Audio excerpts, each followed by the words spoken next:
إن الحمد لله نحمده ونستعينه ونستغفره ونعوذ بالله من شرور أنفسنا ومن سيئات أعمالنا من يهده الله فلا مضل له ومن يضلل فلا هادي له وأشهد أن لا إله إلا الله وحده لا شريك له وأشهد أن محمدا صلى الله عليه وسلم عبده ورسوله.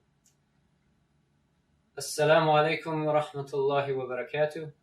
Welcome to our first episode in the course on Usool al-tafseer.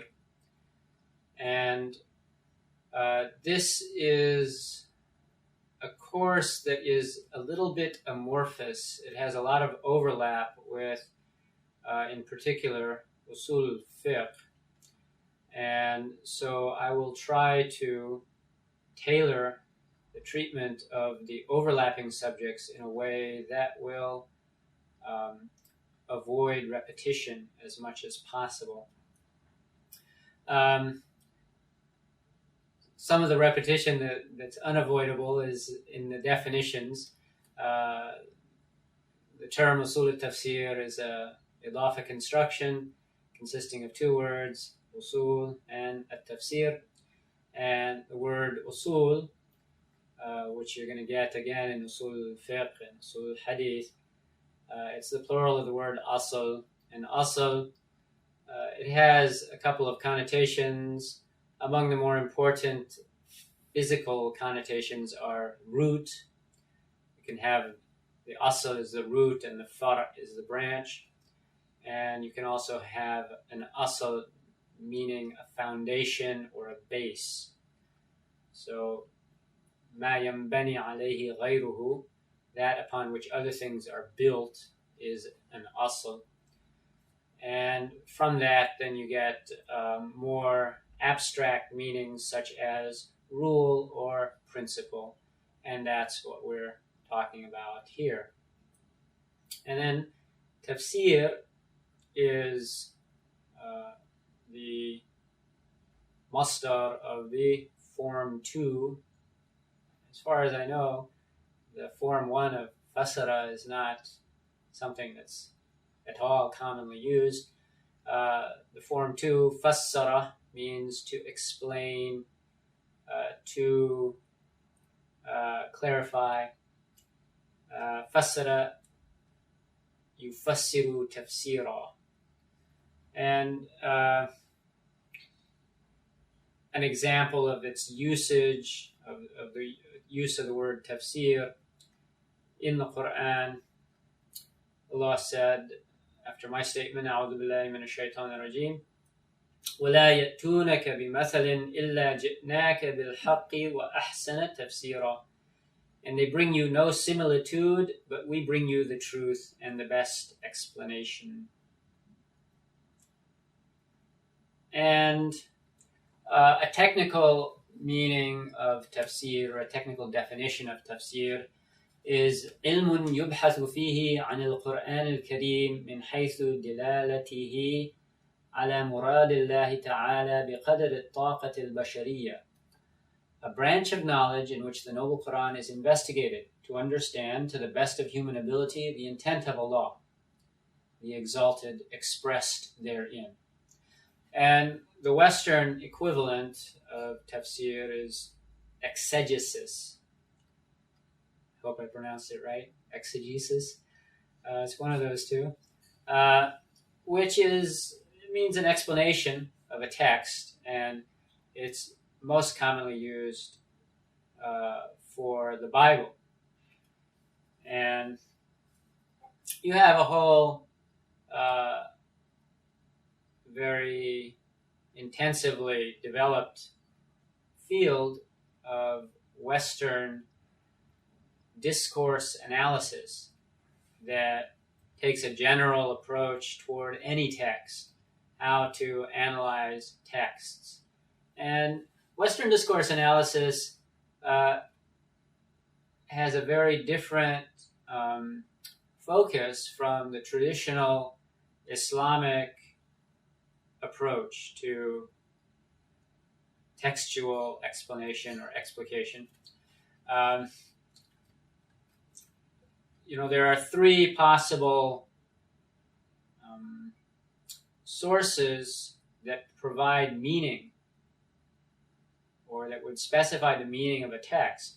One is the speaker, the author of the text. One is the text itself, and one is the recipient of the text, the listener, the reader. And so there's been a big discussion, a debate amongst Western scholars as to who is supposed to be the provider of meaning. And obviously, it's there has to be some kind of interplay between the three. The Western scholars, some of them put the greatest emphasis on the author. Some of them say, well, once the text is out there, once it's been presented, then the text itself is the source of meaning without any great need to refer back to the author as to what did you exactly mean by this. And then there are some who say, well, the meaning is largely constructed by the listener based upon their background, their experiences, and what they bring to the text. And of course, the Islamic classical position has been that a law has an intent, an intended meaning from his speech, and that the goal of tafsir is to discover the intended meaning.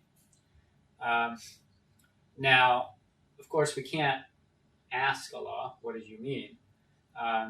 So the focus then becomes the text itself, and those tools which help us to understand the text, which are primarily cross-referencing within the text itself, the rules of the Arabic language, and of course any explanations that were offered by the Prophet ﷺ, or those who had a special position of witnessing the revelation, in other words, the Sahaba radiallahu anhum. Those are the main bases for tafsir traditionally in the Islamic context. We have to acknowledge, however, that texts have a range of meaning usually. Those wordings which allow only one meaning, usually what happens is that when we're talking about that type of wording, which is called a nas in Usool fiqh, something which only allows one interpretation. When we look at the text, this is what's confusing in the terminology, because the word for text is also nas. So nas has this general meaning of text, and it has a very much more specific meaning of that which only carries one meaning. So if we look at a text that has been declared to only have one meaning, usually that one meaning applies to a given word in the text. And so from a given angle, the text will have only one meaning, but when you take other words in the passage into consideration, then meanings open up, that the other words in the text may have a range of possible interpretations. So when you get to, on a case-by-case basis, how many texts as a whole only allow for one possible meaning, it becomes much smaller than you might think. Now, one of the things that's also that history is a witness to is that the Muslims have produced tafsir literature down through the centuries, generation after generation after generation. Muslim scholars have written tafsirs of the Qur'an, which indicates that everyone who approached the Qur'an found something in it that previous scholars had not found. Otherwise, there would be no point in anybody writing a tafsir after those early ones had been compiled. So, generation after generation, every generation has to come to terms with the Qur'an and relate it to their own experiences and make it relevant to themselves. And this is something also that every individual has to do on some level or another. If we don't have a relationship with the Qur'an, then our ideas and our worldview will be formed from other sources. And so it's important for every individual to read the Qur'an on a daily basis, and not simply to learn how to decode those Arabic letters and to produce sounds. That's important, but to also be engaged in an ongoing attempt to understand the meaning of the message. So every individual has to do that in order to be a functioning Muslim. So that's one of the indications of the importance of this topic. Now, down through the ages, there have clearly been some wildly deviant tafsirs of the Qur'an. People who force the Qur'an to say what they want it to say, and who read outlandish meanings into its words. So clearly there are some manifestations of tafsir which are unacceptable, and therefore down through the ages scholars have developed a methodology that the majority would agree upon the broad outlines of this methodology. And so that's one of the goals of this course, that you understand that classical methodology. And being equipped with that, one is then in a position to evaluate how close a particular commentator is in their approach to explaining the meanings of the Qur'an. And we're living in an era of some massive revisionist scholarship, where people are trying to say, well, the Qur'an has a timeless meaning, and it has, it was revealed also in a particular historical context, and for us to make it relevant in our time, we have to separate what is timeless from that which is contextual, and understand what it meant to the first generation, and then derive from that universal principles, and then understand how we can apply it to our own circumstances. So, to what extent are those efforts and those approaches acceptable or unacceptable? Inshallah, we'll try to look at some of those things. So, Usool al-tafseer would then be the principles that provide guidelines for the valid exegesis of the Qur'an. And the text that we've assigned for the course is Dr. Bilal Phillips' book, Usool al-tafseer. Now, one could say that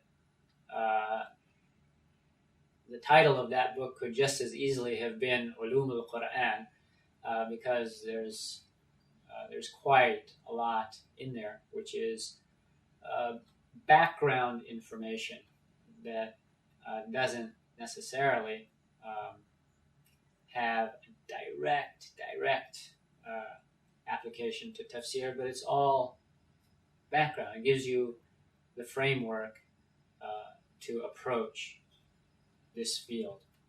Now, if we look at that terminology, Uloom al-Qur'an, that has become a separate field of Islamic sciences, and let's take a look at some of those meanings and the definitions. Again, Uloom al-Qur'an is an idafa construction. Uloom is mudaf and al-Qur'an is mudaf ilayh. And uloom is the plural of ilm, which means knowledge. And there's so many definitions that have been given of knowledge. One is a firm belief based upon evidence that's in accord with reality.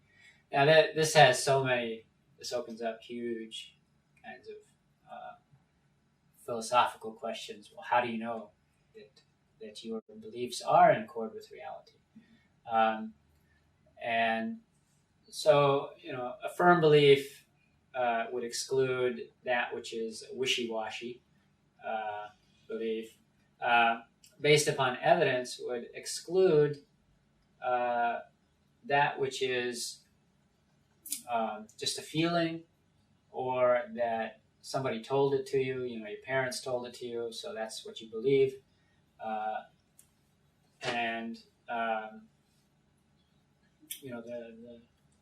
The part that's very difficult to make it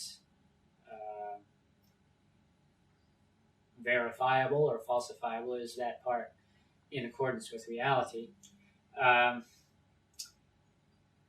Zarqani, he talks about knowledge. One of his definitions, he says, a branch of knowledge, or one of his descriptions of it, says a branch of knowledge is information organized around a central theme, whether it is a single topic or a single objective. It's inclusive of tasawwurat. Tasawwurat is definitions, and the other thing that it includes is tasdiqat. And these are proposals capable of being proven or disproven. And it's inclusive of general principles as well as more detailed issues. So that's a definition for a field of knowledge. And al-Qur'an is the masdar, the verbal noun or the infinitive of the verb qara'a, yaqra'u, qira'atan, or qur'anan, to read or to recite. So Qur'an, therefore, actually means recitation. And a technical definition, we're not going to get into the aqidah issues about what's the exact nature of the speech of Allah. The topic is something better treated in aqidah. So for our purposes, we say, the speech of Allah revealed to Muhammad ﷺ in Arabic and transmitted to us by tawatur, whose recitation is an act of worship. You could also say the book containing the speech of Allah revealed to Muhammad, etc., etc.